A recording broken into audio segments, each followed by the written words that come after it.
positive ngayon. Pati na rin yung gonorrhea at Hep B. Ano kaya yung posibleng mangyari? At saan nila yung nakukuha? Hindi saan, paano nila yung nakukuha? O ba kayo sa nangyayari sa kasalukuyan? O baka naman kayo ang nagpupubok na gawin? Grabe ka naman, ma'am! Hindi naman kayo ganun! Oo nga, never! Well, hindi niyo may tangki ang mga bagay na ito dahil karamihan sa mga ito ay kabataan na biktima. Ang mga nasa edad ninyo. Kaya kailangan maging open kayo dahil patuloy na sinusubukan ninyo ang mga bagay na hindi dapat gawin. Okay, it's already time. Dismiss. So, ganun pala yun? Ano kaya yung maging posibleng epekto nun? Makikinig na nga ako ma'am. I can't believe it. So, kailangan pala maging open tayo every time na magsisex? Gaga! Hindi naman siguro ganun yun. Nakakabahala kasi. Kasi lahat ng estudyante ngayon alam yung sex. Kaya curious sila kung anong feeling ng nakikipag-sex. Basta, wala na muna ako dyan. Dahil may imimit ako right now. Sino naman? It's for you guys to find out. Don't do things like napapahamak mo.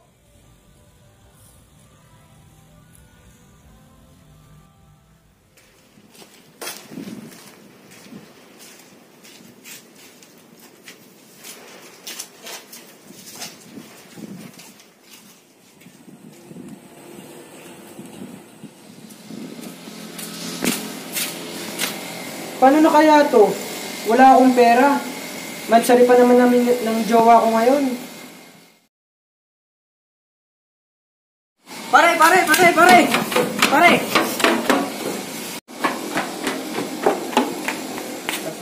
Pre, baka pwede naman makahiram ng pera. Wala kasi akong pera. Matsari pa naman namin ng jowa ko ngayon. Pre, pasensya ka na. Wala rin ako ngayong pera eh. Pero kung okay lang sana sa'yo, may pwede akong ireto sa'yo. Ano yun, pare? Naku, pare, baka delikado yan. Pag-iisipan ko muna. Sige pre, ikaw ang bahala. Pero sana mag-oo ka na lang kasi halos isang oras lang naman yun. Easy money na agad. Sige, pare. Paano kaya kung subukan ko yun? Magkakapera pa ako. Pare, nakapag-isip-isip na ako. Sino ba yung rinireto mo? Tara, punta natin. Paano ba yun pre? Hindi natin mahanap. Parang akong tawagan ko na lang. Sige, pare.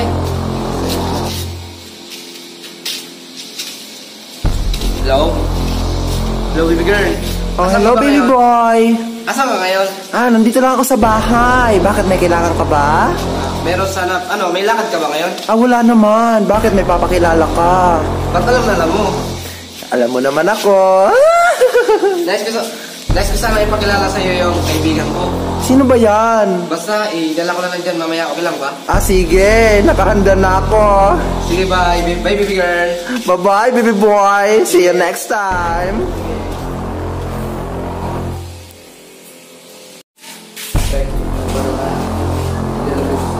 Hintayin na lang ako sa'yo sa labas ng mga isang oras. Sige, pare, salamat.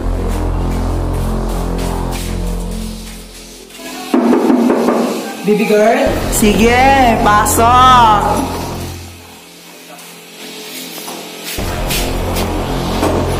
Ayos. Isang oras pa lang. May 1,000 na ako. Easy money.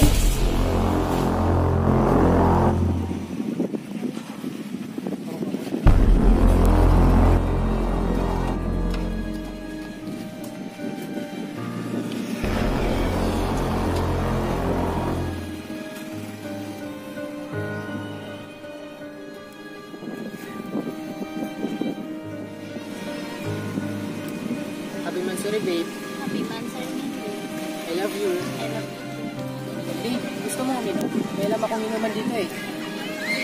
Tara. Sige, tara. Tara dito.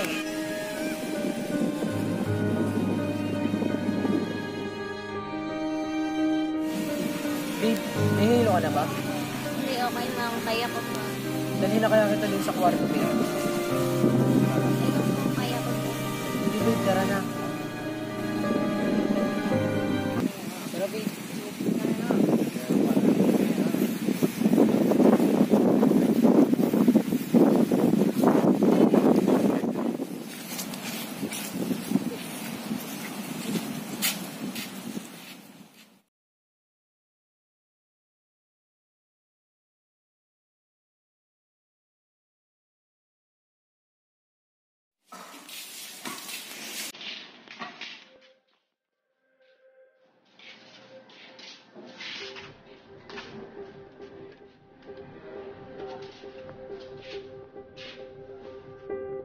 Wait lang, nahihilo ako.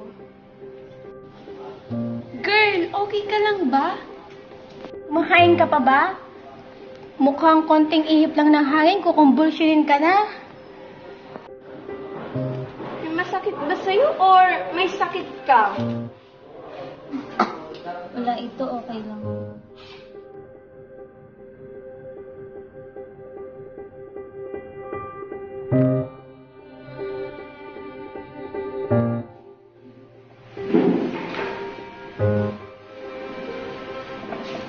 Pansin ko lang, ba't parang ilang araw nang hindi pumapasok si Mike?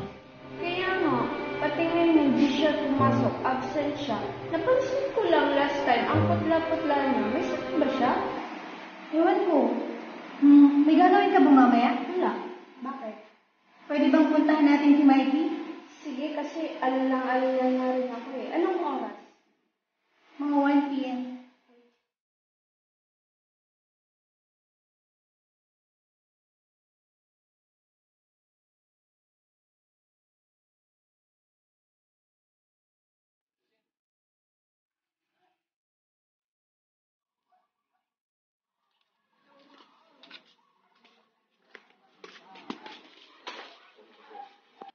Tao po?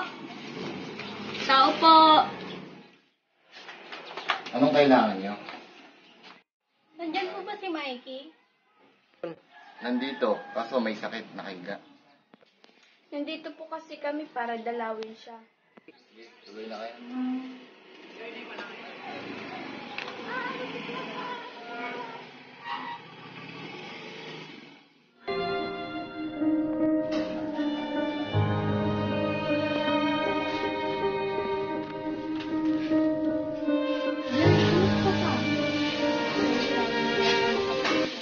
Ilang araw na kasi pumasok at absent ko at nagsisita.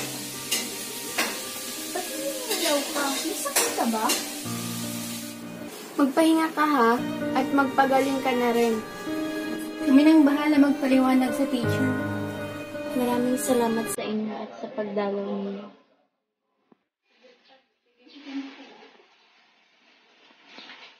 Alis na po kami. Sige, kaso hindi mo na makakapasok si Mikey. Papatingin ko muna siya.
Huwag ka nang mag-alala. Sa paglipas ng 2 o 3 araw ay gagaling. Maraming salamat po. Walang ano. Mag-ingat.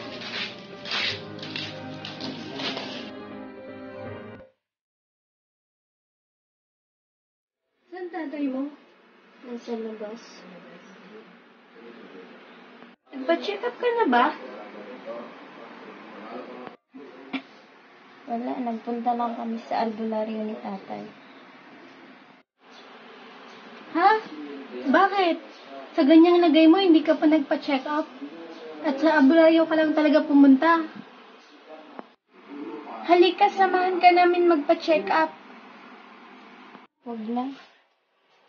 Kailangan magbatigas? Malala ka na. Carmela na ba ako?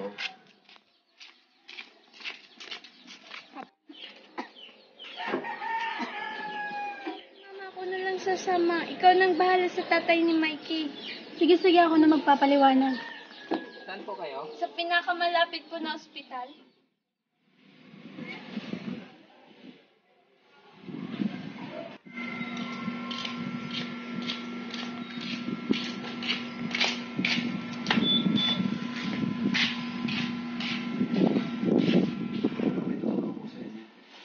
Dok, ipapacheck up ko lang po yung kaibigan ko kasi ilang araw na siyang nahihilo at nagsusuka. At napansin ko rin naninilaw ang balat niya.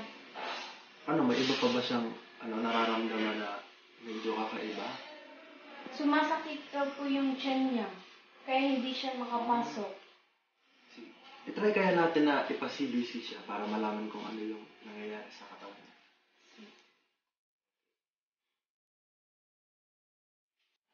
Okay, miss. Pupunta muna tayo sa laboratory para ma-check natin kung anong nangyayari sa akin. Okay po. Dito lang.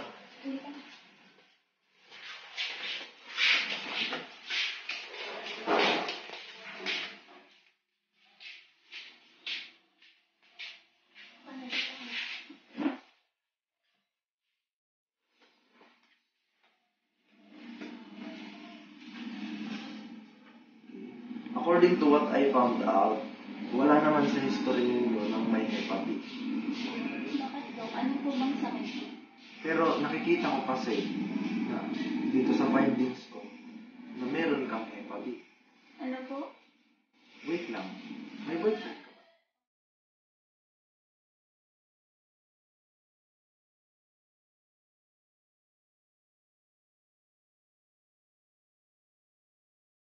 Ang Hep B ay nakukuha sa laway, dugo at pakikipagtalik. So, since na walang history ang pamilya niya, maaari mo itong nakuha sa boyfriend mo. So, sa ganitong kaso, kailangan ka namin bantayan at i-trace ang nakahawa sa'yo. Wala pang gamot para sa Hep B, kaya kung kailangan, ikaw ay makipagtulungan rin. Thank you po, Doc.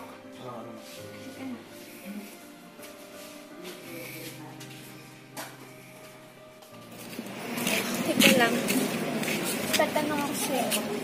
Tingnan na ba sa'yo si Cedric? Ano po si Rina doon?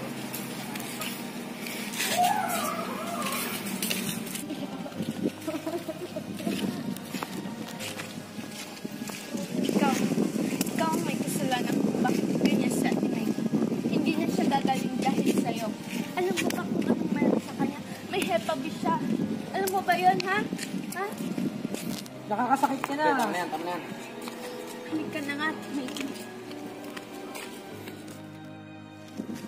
Teka pre, nang pumunta tayo kay baby girl, di ka ba gumamit ang proteksyon? Hindi pare, ayaw kasi niya. Patay.